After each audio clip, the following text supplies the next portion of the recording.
जो भी परिवार में तात्कालिक या क्षणिक टाइम में चिढ़ना या 1 महीना 2 महीना तक चिढ़ होना, ठीक है, समाज व्यवस्था है, शिक्षा व्यवस्था है। और शिक्षा व्यवस्था माने खाली स्कूल या मैकॉल एजुकेशन नहीं कह रहा हूँ, हमारे पारिवारिक शिक्षा भी है, ठीक है ना। आप सोचिए, आपका एक बेटी हो, आप बड़े लाड़ प्यार से उसको पढ़ाए हैं, है कि नहीं, और वो बेटी को घर में जीन्स पहनने के लिए अलाउड है, टॉप पहनने के लिए अलाउड है, स्टाइल करने के लिए अलाउड है, लिपस्टिक, बोरोप्लस, सनो, सब कुछ आप अपने बेटी को, क्योंकि आपका घर का बेटी है। कल वो शादी करके ससुराल जाएगी, है कि नहीं, और ससुराल में अगर सडन बोलते हो कि घूंघट लगाओ और हील मत पहनो, साड़ी या वो भारतीय वस्त्र पहनो, वो इतना जल्दी एक्सेप्ट नहीं कर सकती, क्योंकि उसका आदत अपने बाप के घर में, अपने शोरूम में, अपने मायके में वो नहीं है। और अगर आपके घर में वो बहू बन के आती है तो आप एक्सेप्ट इट एज ए बेटी। आपका बेटी को जो रिलायबिलिटी देती थी, आपके बहू को भी दो।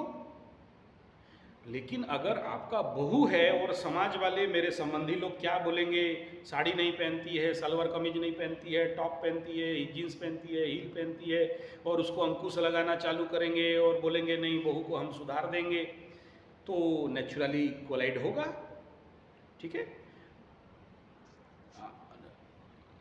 नहीं, ये देखो, कल मैं क्या बोला, एक लड़की का आदत उसके मायके में कर दिए 9 बजे उठने का, अब बहू बन गई बोल के आपको एकदम ठेपा ठोकना है कि बेटा तुमको 6 बजे उठना है क्योंकि हमारे घर का नियम है। आप जब इतना सारा आप बैरियर लगाते हो या उसके ऊपर हुक लगाते हो तो ऑटोमेटिक एग्रावेशन तो होगी।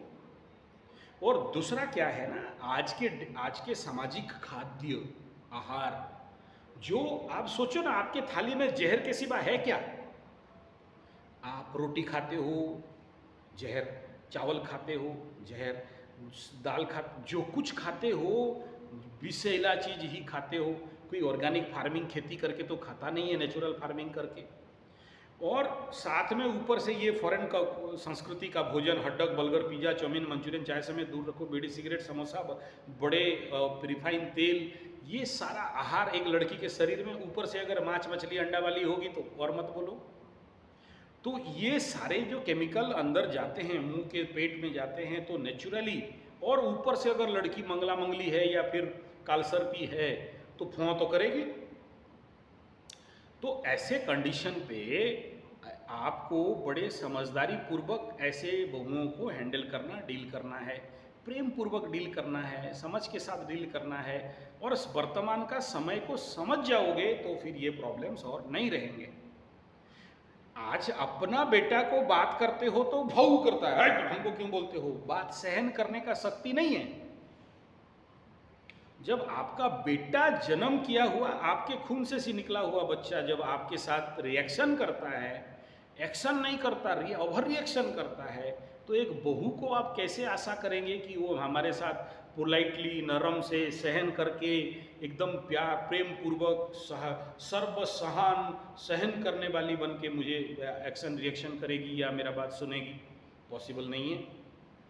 तो हमें मिडिल कास्ट जो भी हैं आप लोग, या जो भी लोअर मिडिल अपर मिडिल, ये समझ जाना चाहिए कि ये हम लोग ना आगे का है ना पीछे का है, ना ऊपर में जाते हैं ना नीचे के जाते हैं, बीच वाला।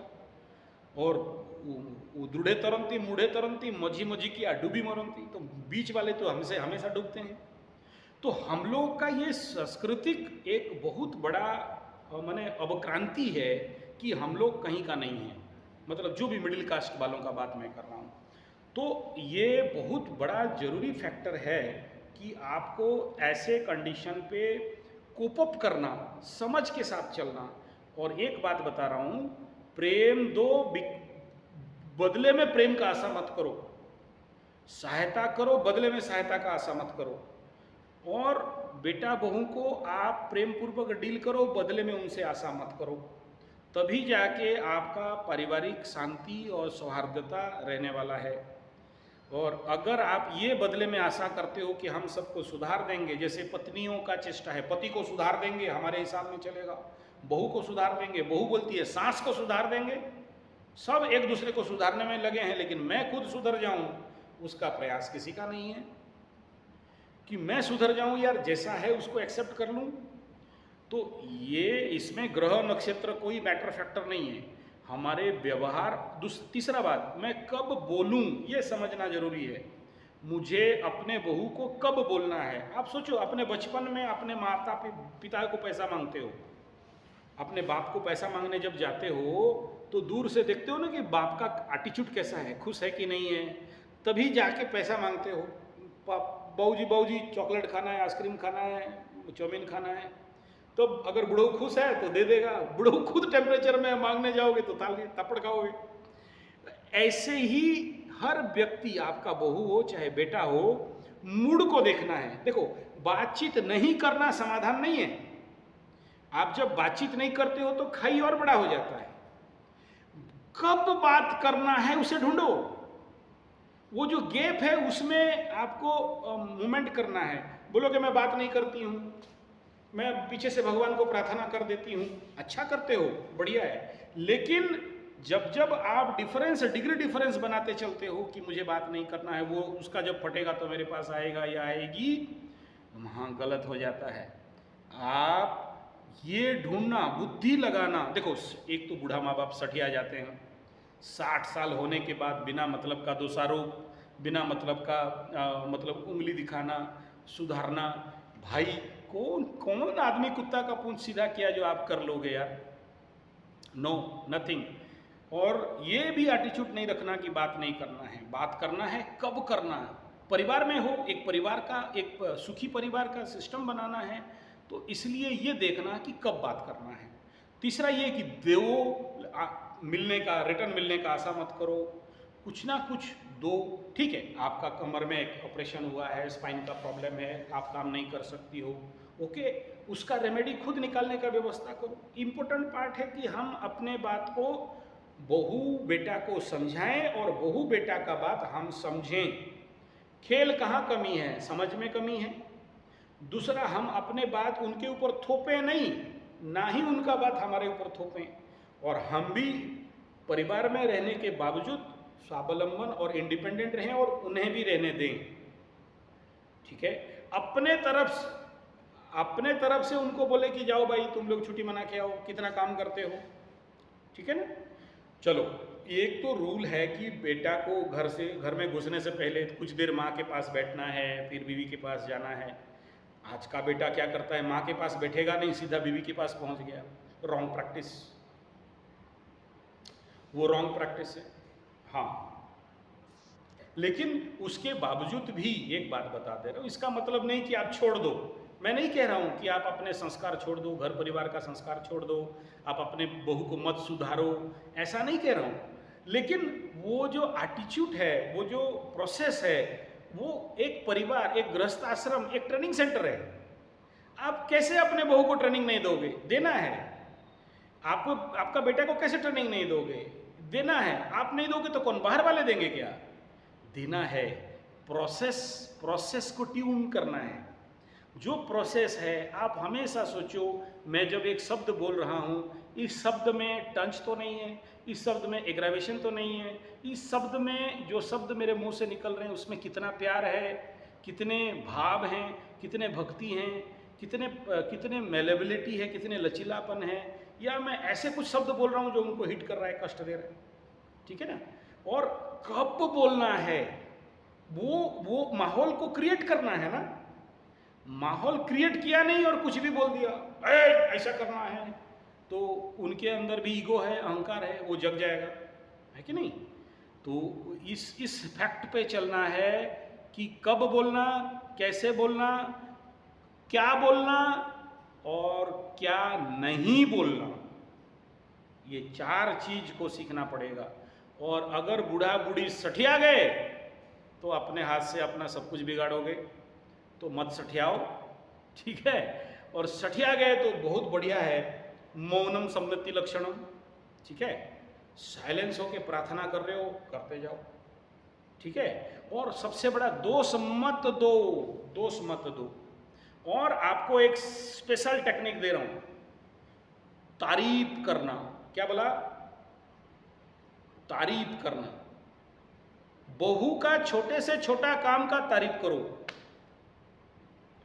मैनेजमेंट में हम लोग एक दूसरे को काम सिखाने का बात बोलते हैं ना, डेलीगेट करना, डेलीगेशन, क्या बोला?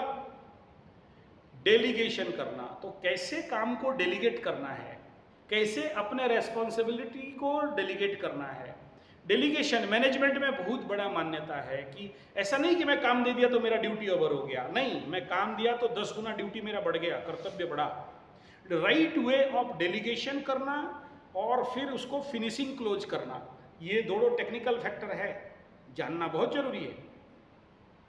तो उसमें से एक पॉइंट आता है तारीफ करो, बहू को झूठा तारीफ करो, ठीक है? ढूंढो कहां तारीफ मारना है, फायरिंग कहां करें इसको, तारीफ कहां करें।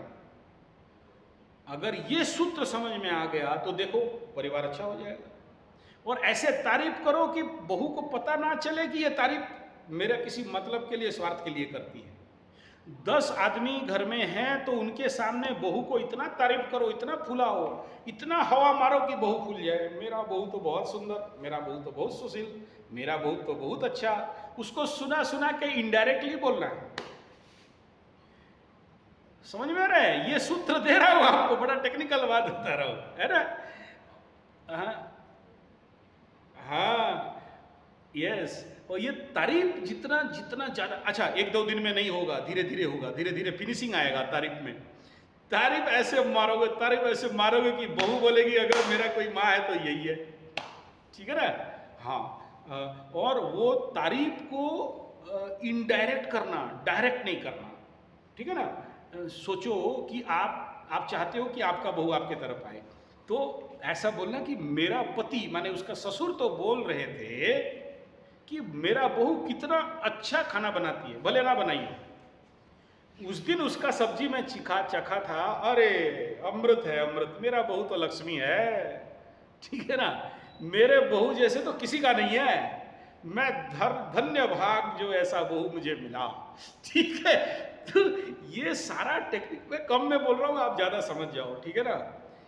जितना ज्यादा तारीफ करोगे, भले झूठा सही, मैं यहाँ परिवार को बचाने के लिए झूठ का सहारा लेने के लिए ओपनली बोल रहा हूँ, ठीक है जी? जी। और मेरा सूत्र आज तक फेल नहीं खाया तो ये कहाँ से फेल खाएगा, ठीक है? आगे आगे आगे और भी टिप्स दे दूंगा, ये टिप्स टॉप 1 टिप्स है, ओके? चलिए, रहता हूँ, नमस्कार, राम राम। हाँ बोलो।